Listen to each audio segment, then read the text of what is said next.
There's so many legends in this building today. Legendary. Welcome. You're listening to Legendary I Lived It, the podcast, and I'm Kevin Jonas Sr. Today's guest is Mike Curb from Curb Records. He launched the career of many artists and many incredible songs. I recorded this during the pandemic about 2 to 2.5 years ago, and I cannot wait to share his stories with you. Welcome, Mike Curb. You know, Mike, one of the questions that I wanted to ask you, because I find it incredibly fascinating that you were a part of so many songs that were massive, but there are two in particular that you also are credited with co-producing that were impactful for me. One was You Light Up My Life with Debbie Boone, and the other, of course, How Do I Live? Two of arguably the biggest songs in history, based on their credits, based on the length of time, the chart position, the multiple charts that they topped. And I wanted to ask you, what was it like to be a part of moments like that with songs? Just like with Shaft, of course, for me, Puppy Love and Paper Roses and songs that were so iconic and so dynamic. But when I think of How Do I Live, broke the record for the most weeks on the chart. You Light Up My Life as a young Christian boy. Here was Debbie Boone, and the song was Christian, and it was a love song, and it was powerful. What was it like to be a part of those moments, and did you know that it was going to become what it became? No. I wish I could tell you that I knew it at the time. I think I know the difference between bad music and good music. I don't always know if it's going to be a hit or not. I wish I did. One thing I did know, I was the co-producer of Debbie's You Light Up My Life album, and also co-producer of LeAnn Rimes' You Light Up My Life album, that were, I think, at least 20 years apart, and more than 20 years apart. Mm-hmm. And it's interesting that you mentioned the Christian aspect of it, because when I was really starting my company back in the 60s and 70s, the Jesus movement, believe it or not, was really happening in California. It was, we think of it as being a Southern thing, and I think it did end up in the South. But the early Jesus movement was happening in churches in the South. They weren't conventional churches. But, for example, Larry Norman. I signed a young guy named Larry Norman. He had a song called I Wish We'd All Been... Two men walking up a hill, one disappears and one's left standing still. That was my first solo in church. I wish we'd all been ready. That was, so he had that song, and he already had the song. He already had written the song. And I was really confused, because I was signed to Word Records at the time, because the first contract I got was with Word Records for my group, and it was back in the 60s, and my father had said, if you graduate from high school, I'll let you take the car. We had a 1953 Chevy. He said, I'll let you drive the car, and I had to drive across the country. It seemed like it wasn't all the way. It was halfway across, right up into Waco, Texas, where Baylor was, and I couldn't find Word Records. But Gerald McCracken, who founded Word, had been a graduate of Baylor, and so anyway, I drove there with a friend of mine, and I auditioned, and the group, and the guy that was the number 2 guy there to Gerald McCracken was Billy Ray Hearn. Oh, and Billy the legend. Ray he was in the next office, and he signed my group. They signed, Gerald McCracken and Billy Ray signed the Mike Curb congregation, and we did a couple of albums. It took a long time, and back then we would throw a party if the record sold 5,000 units, but right. But still, and the first song we did there was, I think it was called Lord Achieve Thy Holy Purpose. But we recorded several songs. And then, they put them out, and we did okay. Wasn't bad. And then I went back to California. And then just a few years later, after my group was signed to Word, I signed Larry Norman. And of course, we had a success with I Wish We'd All Been Ready. But then at my church, there was a guy named Buck Herring, and he said, would you listen to my family? They're as good as the Osmonds. And I was already producing the Osmonds. So I listened to him because he was going to my church. I listened to everybody at those days. I still do. And the group was called Second Chapter of Acts. Ooh, one of my all-time favorites.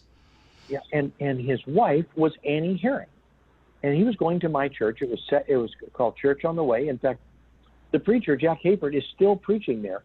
And so this preceded You Light Up My Life. So all of a sudden, we had Larry Norman signed. And we didn't, and I have to be honest with you, I didn't know it was contemporary Christian. I knew it was Christian, but they had all kinds of terrible names. They used to call it Jesus freak music. You remember that? Oh, I do remember. Yeah, absolutely.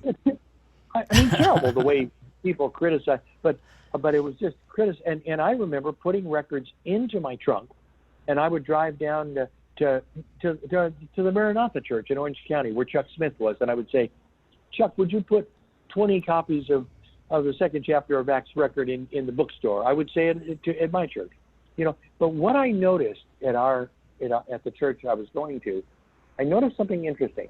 It wasn't traditional like the Baptist church I had grown up in, and the music was not even traditional. But what I noticed is young kids who were recovering from drugs. I had always, being the son of an FBI agent, I had always been against drugs, and I can't believe anyone.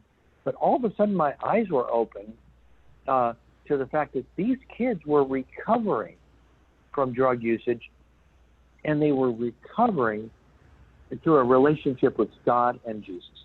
And so I was realizing that. And so this music, I started putting it out, even though it wasn't selling. And then so I ended up with Second Chapter of Acts with Larry Norman.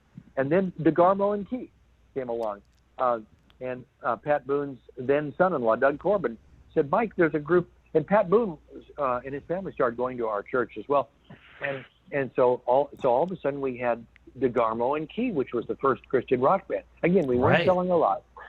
Well, then along comes first of all, the Boones. I was producing an album with the Boone sisters and Debbie Boone, and we were looking for a title for the album. And a friend of mine in New York said, there's a movie that you got to see because it's called Sessions. And I can't place the movie, and my friends have invested. I said, well, what do you want me to do with the movie?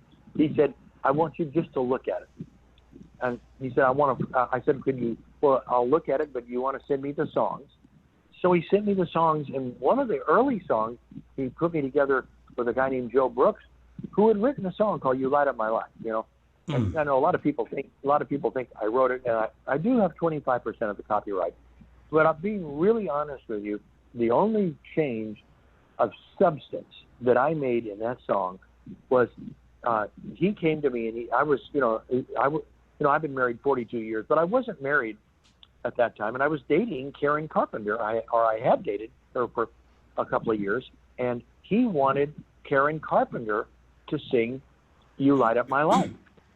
And I played it for her in my car, and she turned it down. And then he wanted Anne Murray, and she turned it down, and various other people. But I said, if you want me to help you with this song, you've got to take Baby out of the song, because the song sounded like a waltz. It was like, Baby, you light up my life. That type of thing. Yeah, but you see what I mean? It was like pop, almost like a Polish polka, right? It didn't have the emphasis of the 4/4 time, but it was, he had written it. I mean, come on. But anyway, so I convinced them to first take out baby. So the song would start like, you light up my life. You give me hope. You give me strength to carry, so what I had in mind was presenting it to Debbie Boone for our album. I had no idea it was even going to be the single, but I had in mind, I thought it would be a good song, but I couldn't. There was no way Pat Boone was going to let his daughter sing "Baby, You Light Up My." I mean, it wasn't going to happen. Yeah. Right. And we were all going to the same church too. So I said to Joe, look, you're asking me to help you with the song. You're sharing the copyright with me, or giving me part of it. I'm asking to take the word "baby" out of this, and if you want to add it later on, but I will record it with Debbie Boone. He said, "Who's Debbie Boone?" I said, "She's a really good singer, and we will be able to break this in the Christian market." I said, "I've already got, Second Chapter of Acts and DeGarmo and Key and Larry Norman. Now we can have Debbie Boone and her sisters, and this will be good for the Christian market." So finally, at the last second, so the lady who had sung the song for him, or who was originally working on it, was a girlfriend of his who he had broken up with. So he let us fix the feeling of the song, and we went ahead and recorded it with Debbie Boone. And he said, "Well, I need it out now. I need it out now." And I said, "Well, okay, I'll release it, but I mean, I have to release it first to the Christian community." He said, "No, you've got to release it everywhere because of the movie. Because what they did is they retitled the movie from Sessions to You Light Up My Life. They had retitled it. So they wanted out. So I said, okay, I'll tell you what I'll do. I'll ship it to some of the key markets like Houston, markets that might be willing to play a crossover record, And so anyway, to make a long story short, we shipped it, and the record exploded on, I think it was KBBQ in Houston, and it exploded of course, there weren't a lot of Christian stations at the time, but all I remember is it became the number one record of the whole decade, Right. and I contributed so little to the song, but I contributed a lot to making it happen, because we were in a position where once we saw that it was going to go beyond the Christian market, we jumped in. And I think that's the most important parallel with the LeAnn Rimes, because you had the similar situation with LeAnn Rimes 20 years later.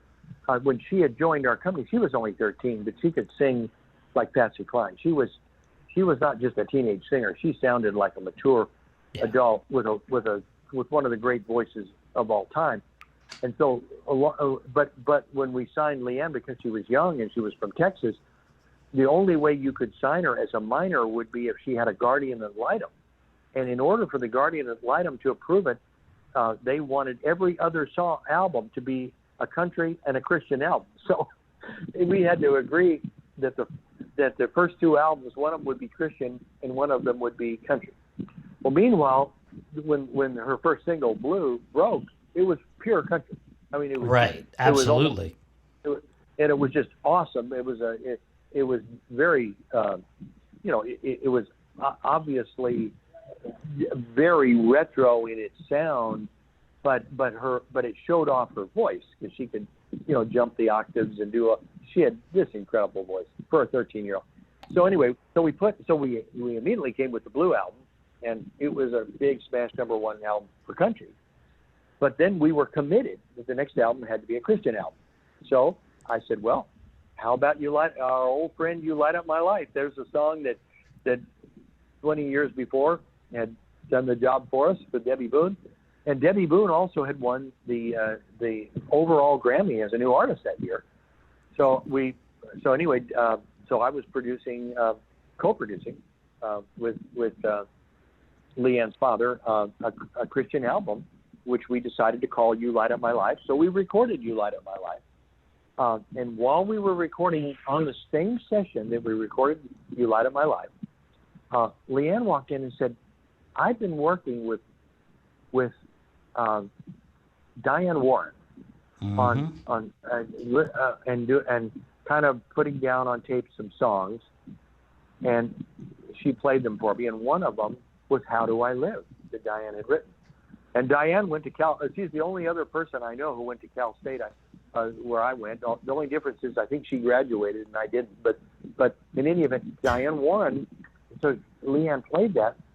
So we decided to put that on the same session. So we recorded that, and we recorded it, if you can believe it, for the "You Light Up My Life" album.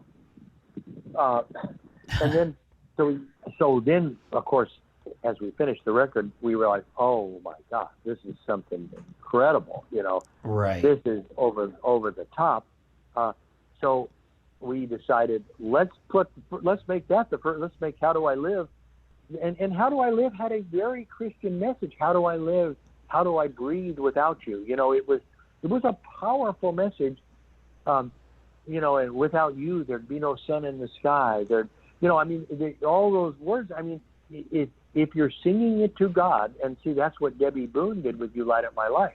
And Debbie was very vocal about the fact that she sang it to God. And when we were able to when we were able to change the song around, so it punctuated with "You Light Up," it really, I think, helped a lot. And Debbie sang it to God, and she was vocal about that.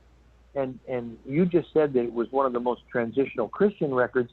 I have people all the time saying that might have been the first real Christian outreach record. Even when you look this year we just won the Grammy with "God Only Knows," which was a duet between Dolly Parton and For King and Country. And it just won the Grammy for the best inspirational song this year. And that was on our label. But we recognized that with Dolly on the record and with For King and Country, and the fact that they were vocal about the fact that this was for God, that's okay. It's okay now, and it was okay then. It was just a lot harder then, believe it or not.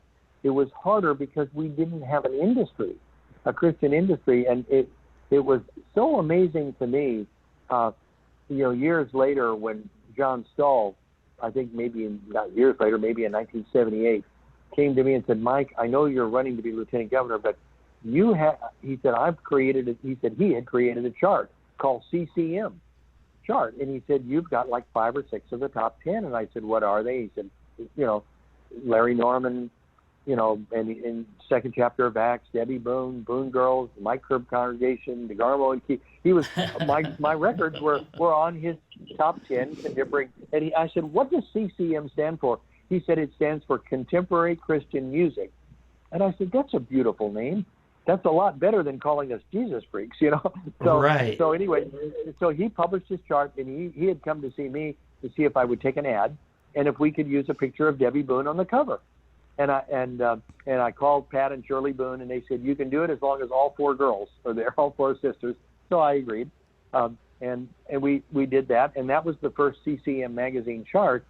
And so we've been following it ever since. We've been following Christian music ever since, and we've always felt that we've never looked at it as a separate area. We've always said, if we've got For King and Country, this current single Together, we shipped it to pop the same week we shipped it to Christian. And I know back, if you go back 12 years ago when we had I Can Only Imagine by Mercy Me, we had to build it as a Christian hit first and then take it over to pop. In fact, the Christian hit happened on the other label.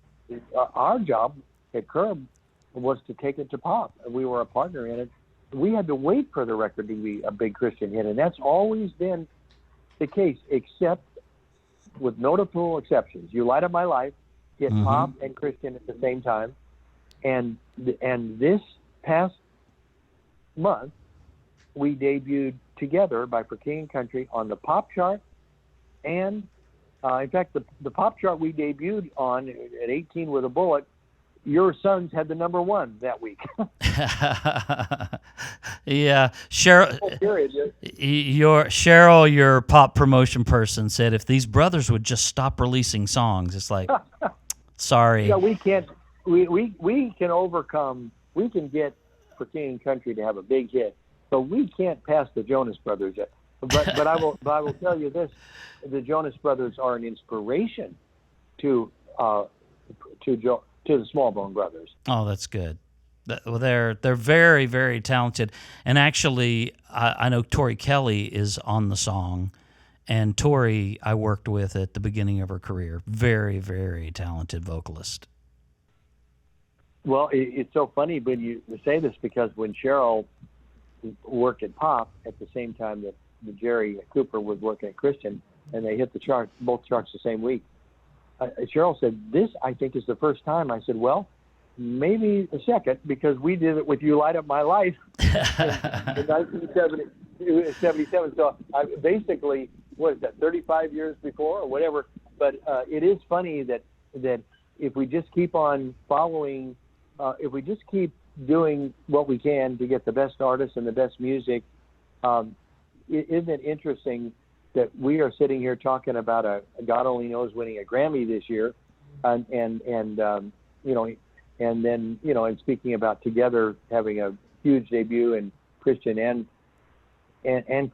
Christian and Pop the same week, and then meanwhile you were bringing up how your life was impacted by You Light Up My Life. Well, that would have been 1977. Oh, and I was 12 years old, and it didn't hurt that Debbie Boone was beautiful. That surely did not hurt, but the song was a massive song. When you say one of the biggest, what I've heard is the biggest overall song of the 70s.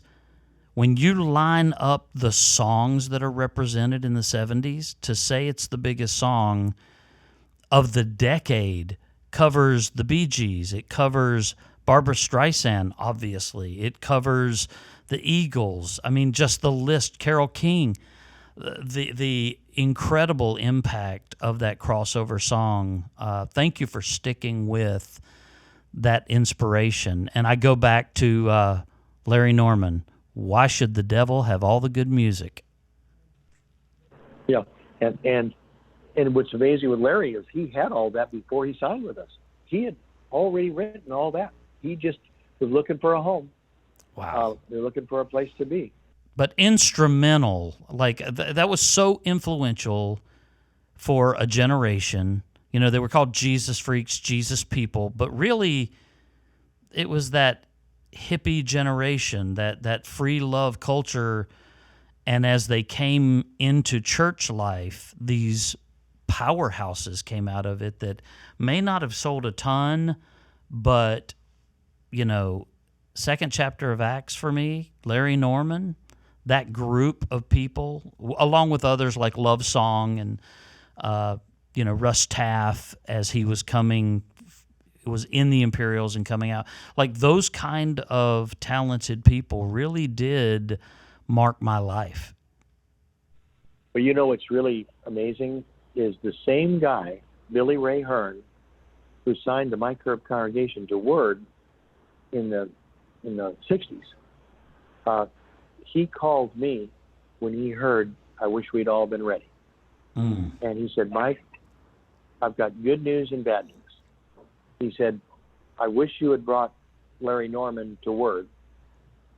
I said, "Well, is that the good news or the bad news?" He said, "Well, the bad news is that I've just covered it."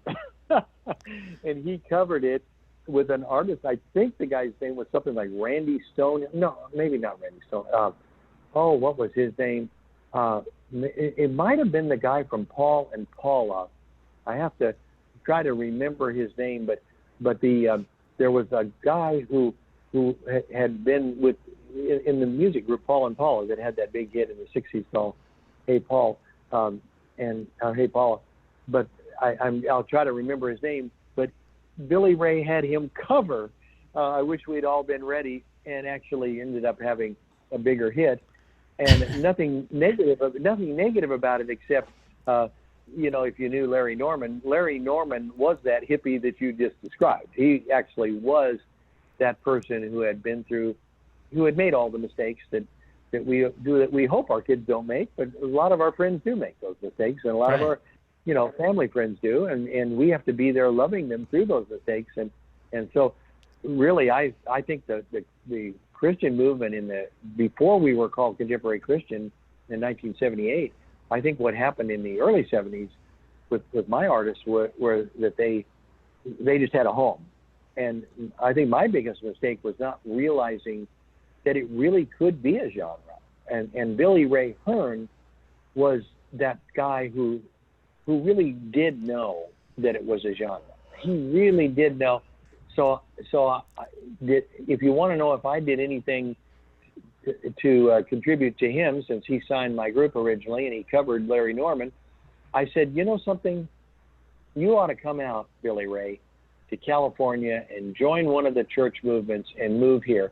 And about 2 months later, he called me and he took me up on the offer and he made a deal with the Vineyard.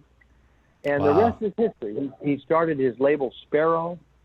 Yeah. And this was somebody who really understood the Christian business. You know, No question. Really Yeah. understood the Christian music business. I had him as a keynote speaker for a songwriters conference I held years ago, and I scheduled him so I could meet him.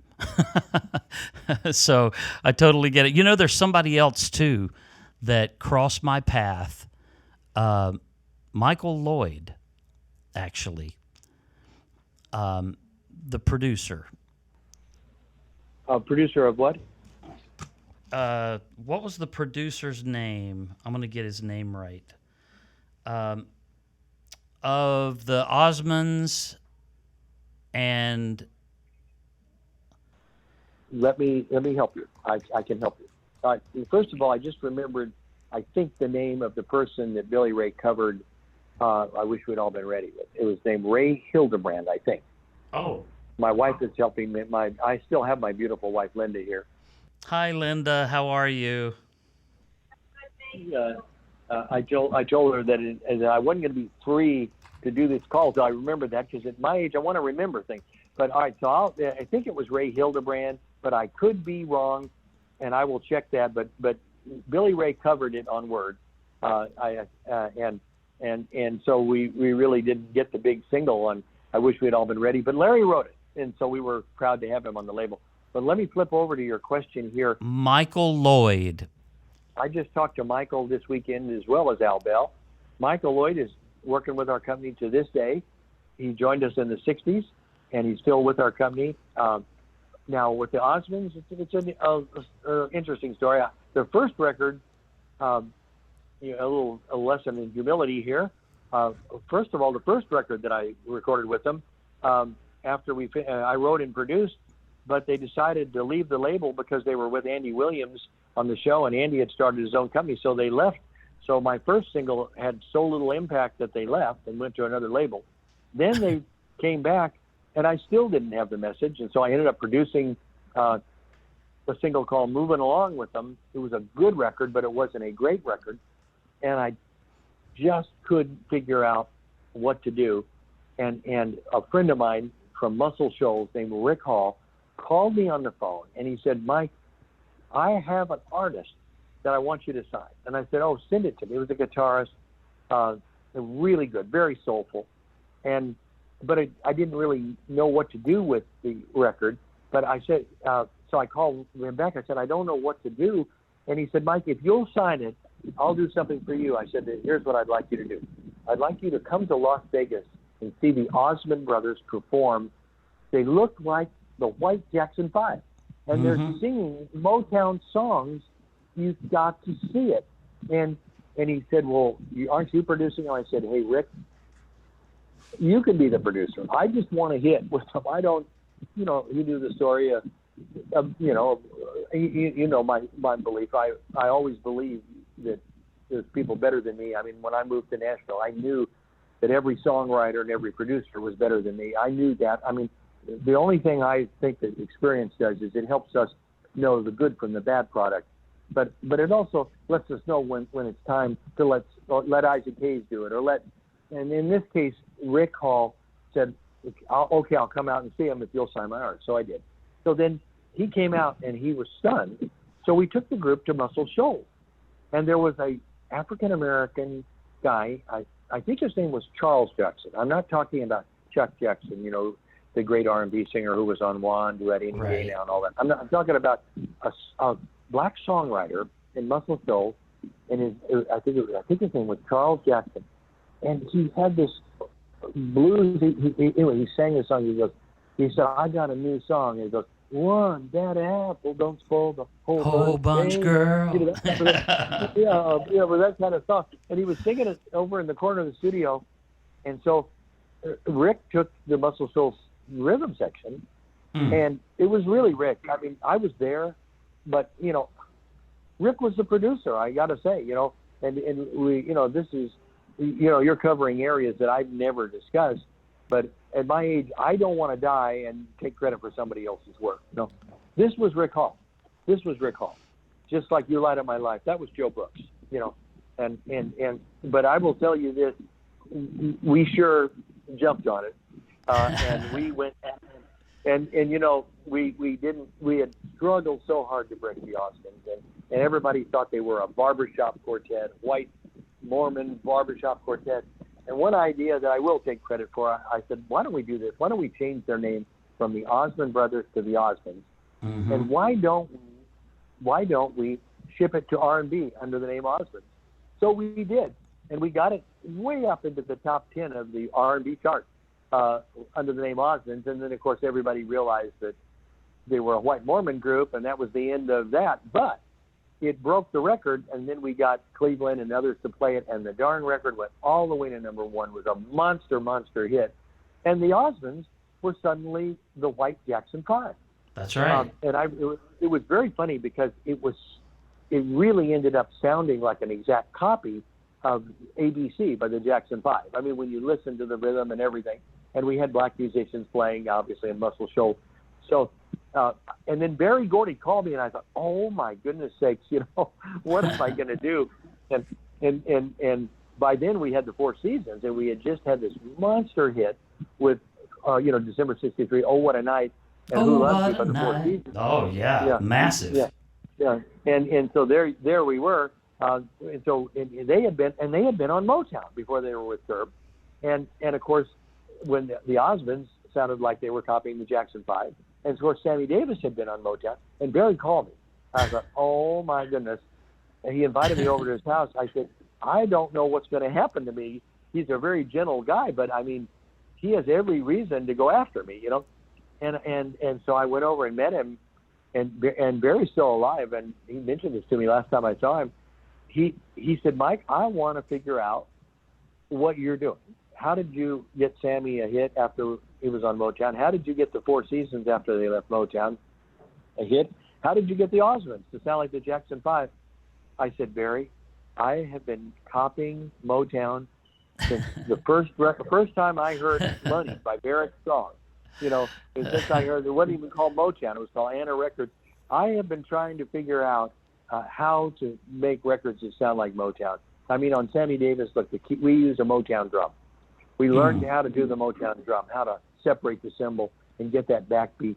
So when Sammy Davis left the studio, he might have been, snapping his fingers going, "Who can take tomorrow?" But when he left the studio, it was like, "Who can take tomorrow?" We had the drums slamming, like awesome. A Motown drum. So I said, Barry, we have been trying to learn your secret since 1959 when I first started writing songs, and we've been trying ever since. And it just so happened that it worked with the Four Seasons, and it worked with Sammy Davis Jr., it worked with the Osmonds, but it's also worked with so many of our other artists. And Barry and I ended up having a very good relationship. In fact, he would be another good person. I'm sure you've already thought of it, but along with Al Bell, I can't think of anybody better than Al Bell and Barry Gordy Jr., particularly in these times. Would love to speak with him, obviously. His impact is huge, but I love the fact that you just said, hey, we were just trying to figure out what you're doing. Exactly that. I think a lot of people were trying to figure out what he was doing because there was some magic juice flying around that place. I'm still trying to figure it out. But anyway, going back to your Osmond thing, and then of course Michael Lloyd jumped in and did Down by the Lazy River and Crazy Horses with them, You know that my son Nick, one of his favorite songs, and he's from a completely different generation, one of his favorite songs is Crazy Horses. Yes, and the lead singer on Crazy Horses is Jay Osmond. Yeah. And Jay is the only Osmond member of the original group still performing, and he is a very special person. He sang lead on Crazy Horses, and you would love him if Jay ever got a chance to talk to Nick. I think he would have a heart attack. But Jay is that real beautiful, special guy, along with Merrill Osmond. But Merrill has had a little bit of a heart condition. But Jay's the only one left to perform now, and I just had lunch with him. And of course, he loves what the Jonas Brothers are doing now. But Jay sang lead on Crazy Horses. Merrill sang lead on Down by the Lazy River, and then I produced Love Me for a Reason, which featured the group, doing more of that Philadelphia sound. Then as we got into that area, and then I produced all the Donnie and Marie records, like Leaving It All Up to You and Deep Purple and Morning Side of the Mountain. Those were records I produced, but actually Paper Roses, I was going to produce it, and I used the same formula. I brought Marie to Nashville, and I got my friend Sonny James to let us use his band. And Sonny came to the session. I said, "Wait a minute, this is our Rick Hall." Sonny James said, "You know something? I'm going to put produced by Sonny James on this record. Wow. I'm not going to put produced by Mike Curb." And so, as you can see, even though people treat me as the producer of "You Light of My Life" or all these different things, and can't even, I mean, I've always wanted to bring other people in. That's one of the things that I love too, and I think that's part of what I love about men like you and your career is, yes, you are humble and it's disarming and beautiful, but also you are very talented as a writer, as a producer, but you connect the pieces. And one of the stories you told me that I tell everybody was when Donnie's voice was changing and there just happened to be somebody else sitting there doing some schoolwork. Would you mind telling us that Donnie and Marie story? Because it is one of my, like for me as a kid, that my wife and I, like, she follows him on Instagram, and I will always be a fan of Marie. Would you mind sharing that with us? Well, yes. So Sonny James, in my opinion, was the real producer, and we listed his name on the record, The Paper Roses. He did something. He did the same thing that Rick Hall did for One Bad Apple. He made it Absolutely a perfect record. And beautiful. Sonny, we were Sonny's publisher. We miss him every day. I had the honor of helping to induct him into the Country Music Hall of Fame. He was a very beautiful person. Thinking about him right now. But after Paper Roses was a hit, and Donnie's voice was changing, and Donnie had so many hits then at that point, and we recorded a song with Donnie as a solo record called "I'm Leaving It All Up to You." It had been a hit by Don and Dewey back in the mid-'50s. They were an African-American duo, and we recorded it with Donnie. And then he went on the road with the Osmonds for about 3 months, and he came back, and we were sitting in the studio, and George Osmond, the father, was there, and Donnie is there, and then Marie was just there doing homework over in the corner, and Donnie started to do the harmony to "I'm Leaving It All Up to You," and his voice had changed. So I started thinking of what to do. I said, maybe so I said to George Osmond, maybe we get Merrill, because Merrill was older brother, but Merrill had a real good falsetto. And then I was looking over at Marie. She kind of looked up, and I said, what would be funny? I said, Marie, you could lay down the harmony on this if you want. And of course, Marie was ready to do it, but I didn't think, but then Donnie didn't look enthused at first. But then the father, George Osmond, he was a strong. I mean, he was like a general, and he looked over at Donnie and he said something like, Mike has changed our careers. How can you not follow his instructions? And of course, that's the last thing I wanted to hear. I didn't want, the last thing you want to say to your son is something. But I mean, George, if back in those days, George Osmond had been through a real struggle with his family and so our records had been hitting, and they had about 40 hits by then. So he wanted to listen to me no matter. I think I could have had Osama bin Laden produce the record, and he would have said do it. But in any event, he looked at Donnie and said, "You should listen to Mr. Kerb." Well, I hadn't really thought of it. I just said maybe Marie can throw her harmony on it so we could finish the record. And she was in the right range to do it. Anyway, so she went. So obviously at that point she went out and did it. But I felt that it might have damaged my relationship a little bit with Donnie because I didn't intend for his father to enforce it. I was just throwing out. I mean, you've been through this as a father. Someone makes a suggestion, or you might make a suggestion that your sons don't like, right? It was Father's Day a couple of days ago. I was on the phone with my two daughters for an hour and a half, talking about racial injustice and all kinds of things. I think we were connecting, but I made sure that I talked about subjects that were interesting to them. But in any event, this was kind of a little bit awkward. But Marie went out, and there was magic when she did it. And I knew when she was doing it. One of the things that is a little awkward on this interview, because I've really never gone into this kind of detail, is you're probably learning that most of these incredible hits were not planned. And so I guess if somebody's listening, I would say don't ever think that all knowledge flows from yourself, because what I have learned, my biggest hits have been when I listen to others. I mean, my biggest successes with my daughters has been when I listen to them.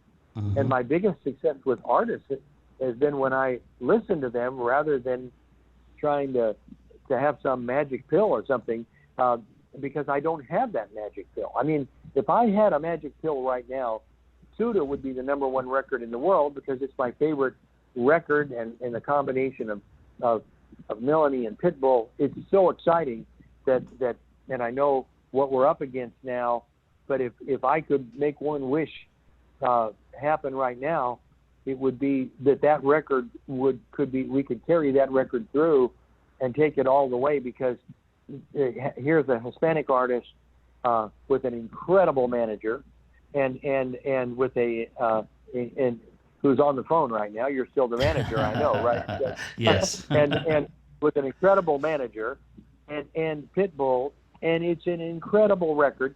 And I would say we got to keep remixing it and keep getting it out there, because the biggest hits that I've ever been associated with have been the ones that were hardest to get played. And also, they're always coming from areas I didn't come up with the idea originally of Candyman and Sammy Davis, but when I signed Sammy, I was able to bring the marriage together. Same with You Light Up My Life. I didn't know it was going to go #1 for the whole decade, but I knew it was a great record, and we were there to make it as good as we could make it. And same with LeAnn. We struggled with that. In fact, we even got covered by Trisha, and they even got the country hit. And my youngest daughter, Courtney, said one day at an airport, we were with LeAnn, said, "Why don't we release it pop?" And we released it pop, and How Do I Live became, when Billboard last year published 60 years of females on the Billboard Hot 100, the main chart, the biggest female record of all time on the pop chart of the Hot 100 was How Do I Live by LeAnn Rimes. And that record was, the reason it became a pop hit was because when we released it country, Trisha Yearwood also released it, and quite honestly, they did a better job promoting it. Trisha's a marvelous artist. So you had two marvelous artists, LeAnn Rimes and Trisha Yearwood, and one had to win, and one didn't. But they won the battle at country, but we won the battle at pop, because finally we could go to pop radio and say, okay, here's a LeAnn Rimes record that country isn't playing. It can be a pop hit. And that record went on to become the longest running record on the Billboard chart for a whole decade at the end of 2000. But more importantly, just last year, it was the number 1 record of all time by a female, and the number 3 record of all time was You Light Up My Life by Debbie Book. How's that? Well, I think that is a testament to you. And no, it's a testament to realizing. It's a testament that when things don't go our way, like let's say it's not going our way in any particular week, let's say on Suda, it's what we do to overcome it. That's when right. we were covered, when Trisha Yearwood put out the same record, what did we do? Did we think we could? There was worth trying to compete with Trisha. It wouldn't have been good because Trisha's a marvelous artist and she's very well respected. We knew we couldn't beat that record. So, but we knew we had a great record. We thought we had beaten it with our music, but from a pop standpoint, we thought we could win, and we did. And so we took a problem, like my grandmother used to say, life is turning negatives into positives. She used to say, you have good problems and you have bad problems in life. She said, Mike, your problems are good problems. And we all know, and Kevin, you've been through it yourself, through health and other issues, you know what bad problems are. I do. And we see bad problems when we see issues that we're facing as a society today that are really serious problems. We've been blessed because we have good problems, but the You Light Up My Life was overcoming an issue, a good problem, overcoming a record that they had wanted Karen Carpenter and Anne Murray to do, overcoming that and being ready when opportunity presented itself. The same is true with God Only Knows by Forgetting Country this year. The same is true with I can only imagine last decade, or you just take any of the hits we've had. But my son's first hit was a song they did at Columbia Records. They were dropped. We did a video at Columbia that no one ever saw.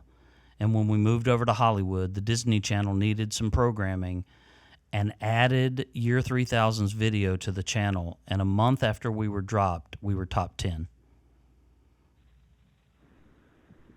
It's just amazing, isn't it? And just imagine, how hot LeAnn was, and then having a record that we would release, and the record didn't even, struggled to even chart at country. And then that we could turn around and put out How Can I Live? And I was the co-producer of the record, and I don't think we changed very much. I think we made a slightly different mix for pop, but not a lot. It was just one of those things. But what we didn't realize was we finally gave pop radio something with LeAnn Rimes that country wasn't playing. So I would just say to any young person, all the hits we've had in our 7 different decades here have all been records that people told us we couldn't do, or records that faced tremendous odds. But they had one thing in common. They were well put together. They were good songs. And we were always ready to promote them. And yes, along the way, we had some that didn't make it that should have. And I think about those at night. It'll break my heart. It'll break my heart if we don't bring Suda in. I agree. And I don't, I know we're talking about Fuego, and that's another thing I love. I love Stephen Malcolm, an African-American Christian singer who's just excelling. And there's talk about what Shaggy is now with him, and they're talking about doing the same thing we did with Tori Kelly with For King Country, maybe adding Melanie to that. We're looking at all kinds of things, and just our whole life, has been bringing white and black artists together, on duets. My own group, as I mentioned earlier, recorded the Grammy-winning record with Lou Rawls of Natural Man, and the number one record Candyman with Sammy Davis. I mean, we've been, our version of God Bless the USA by Lee Greenwood, the re-recorded version that we've been using for, that went all the way up the chart, pop.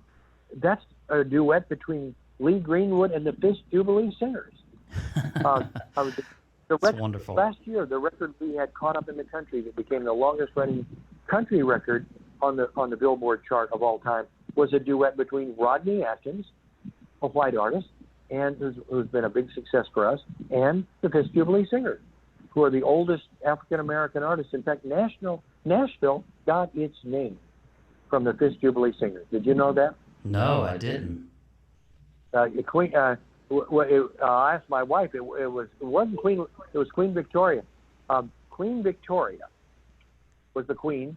They had probably the first black record to ever chart that I know of was in 1910. It was "Swing Low, Sweet Chariot" by the Fish Jubilee Singers. And I don't, I know that there must have been records probably before, maybe before that, but as far as and of course I don't remember 1910, but I know that was the first chart record by a really solid African-American group. Now, W.C. Handy, of course, came on, but really the Memphis Blues, I mean, he really became famous for the St. Louis Blues, but he did do the Memphis Blues, but see, that would have been probably more like 1918, that would have been the Memphis Blues Band. And I really study this stuff and music history, and so I really, we have established a lot of our colleges that we've established just through our foundation. We've established them, trying to teach people music history, music business, all the different disciplines. I mean, you don't have to be a songwriter to make it in the music business. You could be a lawyer and make it in the music business. You can be an accountant. You can be a preacher. Like I know a guy who was a former preacher. That's right. Some of us actually. Kevin Jonas. All right. But I mean, you can be doing something else and still be in the music business. But I guess all I'm saying is that here's the Jubilee Singers, and here we are. They're the oldest group. Queen Victoria, back in I want to say 1860 something. Queen Victoria. It would have had to have been probably 1862 or 63. I'm thinking now it would have been probably before the Emancipation, maybe right after the Emancipation Proclamation. But basically what I'm referring to is that the Jubilee Singers used to raise money for Fisk University, and they went over to England to perform for Queen Victoria. And she heard them sing, and she turned around and she said, "Where are you from?" And they said, "Nashville, Tennessee." And Queen Victoria said, "Then that must be Music City, USA." Wow.